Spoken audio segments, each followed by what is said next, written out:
What's good? Or should I say, how y'all feel? It's another episode of Ask FP, and we're going to jump right into the question of the week, and it comes from my man, Jared Young. I think this might be the second time he had the question of the week. He says, quite simply, and that was another question that was really good, but I couldn't find a way to make that the headline, so this one actually won out easier because it fit a little bit better. Is LeBron James past his prime? And if so, when do you think was his peak? When do you think his peak was? I do think he's a little past his prime, but a little past his prime is still better than pretty much everybody in the world. He'll be 31 this month, and I think his peak was at about 25, 26, maybe 27 was his peak. One of those seasons with the Heat when he was close to the top of the league in field goal percentage. He was just literally the most efficient player just about you could be. And I think that was his peak. Latif, this is the question I was talking about, but it's an excellent question, and I'm going to take a little bit more time to answer it. He says, do you think in your mind that you accomplished this year's channel resolution of consistency, quality, and community? So if you notice at the beginning of all my videos, that shows up at the bottom. And at this time last year, I talked about making sure that I wanted to do that this particular year. So let's start off from the top. As far as consistency, if I was to give myself a letter grade in regards to consistency, I would probably give myself a B-. I think that I had a steady flow of videos most of the year, but I still wasn't pleased with finishing series and things like that. The MLB stuff, the Madden stuff specifically, I wasn't pleased with that. I think I could do better with that. As far as quality, I thought it was pretty cool. I always think I can do a little bit better, but I thought I did pretty decent. I checked the feedback a lot, of what people are saying and how people are taking things. But I also keep in mind that sometimes people watch things and feel either good or bad, but don't comment. So I look at the amount of likes and the consistent amount of views that I'm getting, especially for an ongoing series. So I try to watch that to see what needs to go away, what needs to stay, that kind of thing. Lastly, the last one is community. As far as community, I think shows like this, Ask FP, definitely has something to do with that. Something like the community mashup thing that I did. I haven't done the second video yet, but it's coming where I ask you guys, what do you want to see? Then other things like, trying to do some giveaways when I can, when that's possible. I feel like we've done that, interacting with people on Twitter and even in YouTube. I like to be a little bit more active in the YouTube comment section, to be honest, but interacting with people on Twitter for sure. I like to actually even put up more on Instagram. I would, but I haven't been able to do that as much as I'd like to. And as far as live streaming, I'm trying to find a space to fit that in where I can do it regularly. So if I gave myself a grade on community, I'd probably say that would be about a B+. And if I gave myself a grade on quality, I'd say that would be about a A-. Now, of course, you guys can tell me different, and obviously what you guys say really matters, but that's what I would say. So I took a lot of time with that one because I thought it was a really well thought out question, and it also shows that my man is really in tune with my channel, because you remember what I said last year this time, so I appreciate that. Next, we got Benjamin coming in. He says, how many years would you give Matt Stafford, before you dump him? Also, do you dish Calvin Johnson this offseason? I give serious consideration to trading Calvin Johnson. I do. And I also got to think about doing something with Stafford. I'd probably be less quick to do something with Stafford, not because he's Megatron's not because he's better than Megatron, just because how hard it is to find a quarterback. You could really be starting completely over, and I just think Calvin Johnson could I don't know. Age, durability, that type of thing is a question for me with him. So Jared Young says, when do you think Tim Duncan will retire? I don't know the exact year, but I know that I'm pretty positive him and Popovich are going to kind of leave together. All signs seem to point to that, him and Ginobili and Popovich all leaving together. I mean, even Tony Parker might leave at the same time in some way, shape, or form. Tim Duncan doesn't have to make another shot, don't have to block another shot, he don't have to grab another rebound. He's already the greatest power forward to ever live, even though I believe he's playing center this year, but we know what the deal is. Jared Young says, what do you think is the key factor that a team needs to stop the Warriors? You need versatile defenders. You need bigs that are not necessarily big plodding bigs who cannot make it up and down the floor, because you don't want that far end of the extreme. But long, versatile defenders are the biggest thing that you have to have, because you got to be able to defend on the perimeter, contesting shots, and you have to be able to interchange. You have to be able to match up guys with Draymond Green and keep traps coming at Steph Curry, that sort of thing. Simon Torvey Sunland says, do the Warriors make the NBA Finals? I think the Spurs will give them a run for their money. I believe that a healthy Spurs team would beat the Warriors. I also believe, and this is in a series, I also believe that a healthy Cleveland Cavaliers team beats the Warriors. It's really not, I don't mean to disrespect Golden State. I mean, 24-1 is 24-1. But I just wonder if that style of play against teams that are good, healthy, and smart will win series. And there's really those two teams that I named are the only two teams that have a shot at all in beating them. But and it's they're gonna have to play great basketball. But I think it's definitely possible.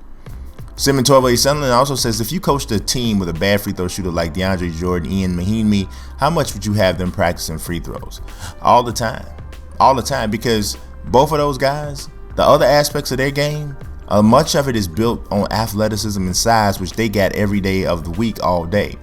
The aspect of their game that's the weakest is free throw shooting, and they're never going to be 80% free throw shooters, but if you could get either of those guys or both of those guys up to 60, they would be so much more of a weapon offensively. And the other parts of the game don't need very much, tweaking. Ty Bud says, for some reason, Blaine Goober is getting love in Frisco, but what is the future for Kaepernick? I think they're going to give Kaepernick another look. Depends on what happens with head coaching situation. But I think Kaepernick gets one more look in San Francisco on a cheaper kind of a one-year deal. And I don't think they're going to put. I mean, Blaine Gabbert had a great game against the Bears, and so there you go. Following week against Cleveland, he looked like Blaine Gabbert again. So come on. Jared Young says, who do you think would win a real fight between Conor McGregor and Sheamus? It's funny because I had this conversation with somebody a couple days ago.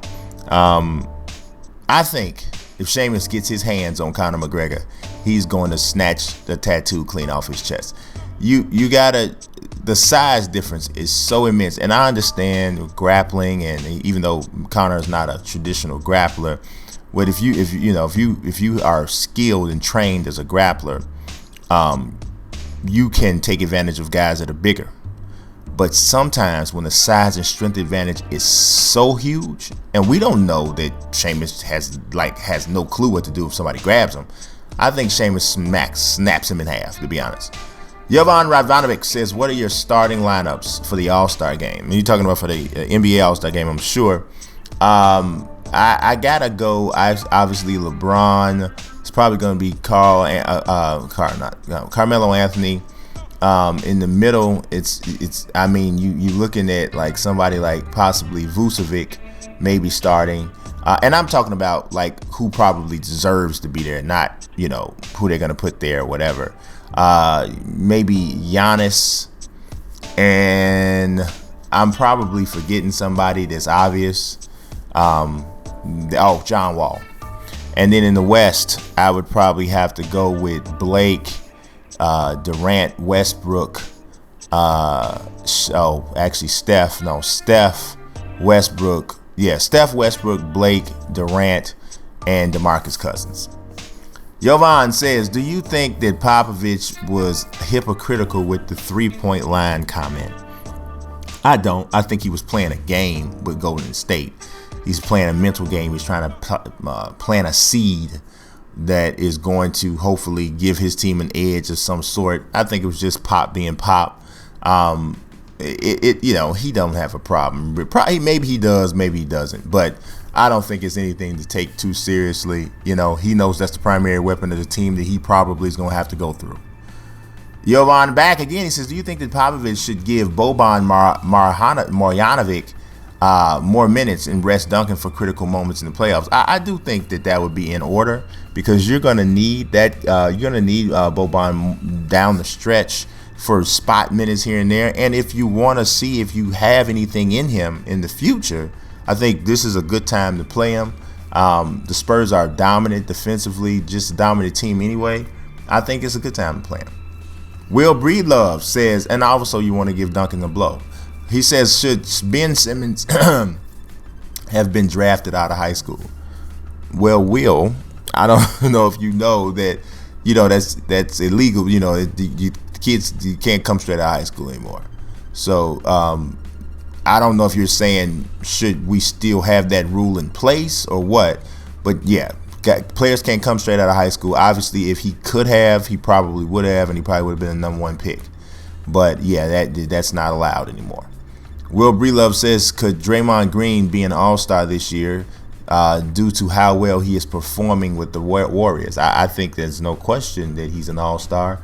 There's been several reports referring to him as the NBA's best center, even though he's not a traditional center. But from an efficiency standpoint, statistical standpoint, and obviously look at his team's success, you can't really point to a center who has had a better season.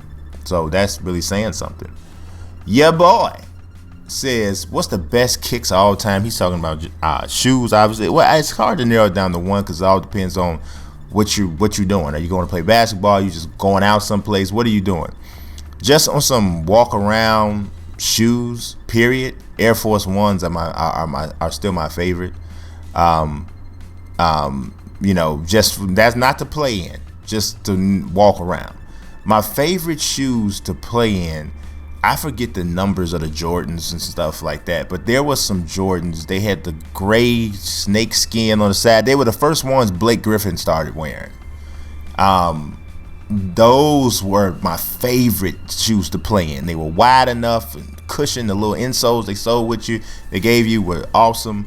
Favorite shoes to play in. There was also some Dwayne, and you're going to laugh at this. There was some Dwayne Wade's back when he was still with Converse that I loved because my foot is wide. I love the way those felt playing. Yeah, boy says, who should the Cleveland Browns draft if they obtain the first pick? Paxton Lynch. Easy. Quarterback from Memphis. 6'7", 240 pounds. But don't think Brock Osweiler when I say this. This dude can move. Sick arm. Great athlete. We just got to get him, they got to get him to be an actual quarterback in the NFL. But he runs a decent style offense, so I'm excited to see what he can be. Weston Flores says, does his absence prove that WWE needs him? And I'm talking about, of course, John Cena. I don't think his absence needs to prove that the WWE needs him. John Cena is the straw that stirs the drink, whether or not you like the taste of it or not. That is what he is.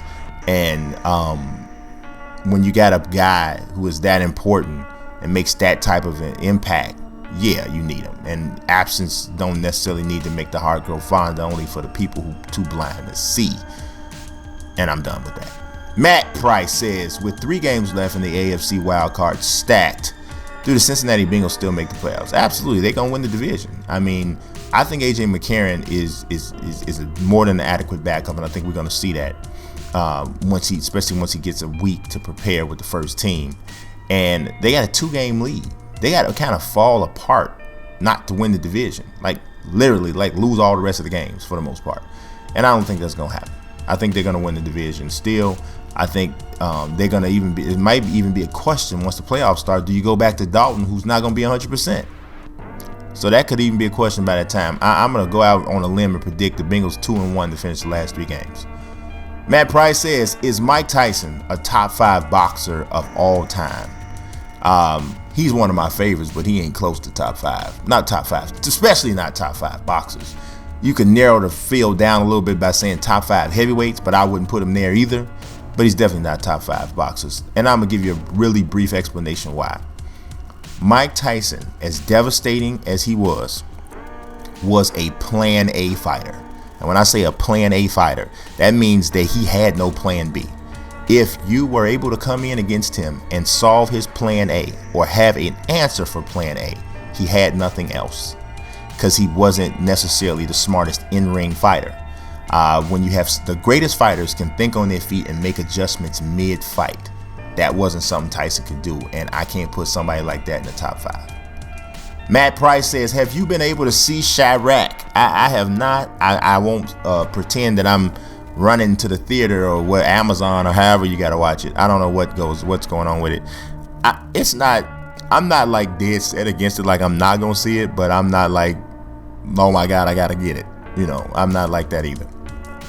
Ty Bud says, the debate of Yao Ming making the 2016 Hall of Fame. 3 seasons at only 2 blocks a game, 2 seasons over 10 rebounds per game, less than 10,000 career points. Why is he in the Hall of Fame? Because he's 7'6". I think that has something to do with it, but there's also the impact on the game from a world standard, from a world point of view, and that probably is the reason why he will get in. If you just look, I believe it was the 14 class, Sharunas Marshallonis made the Hall of Fame, and he made it. He played in the NBA, but he made it a lot of because of what he meant to Lithuanian basketball. Outside of Arvydas Sabonis, he's probably the biggest thing in Lithuanian basketball. Who's bigger to Chinese basketball than Yao? And not to mention he was a well above average player. So you mix all that in, I think he definitely gets in.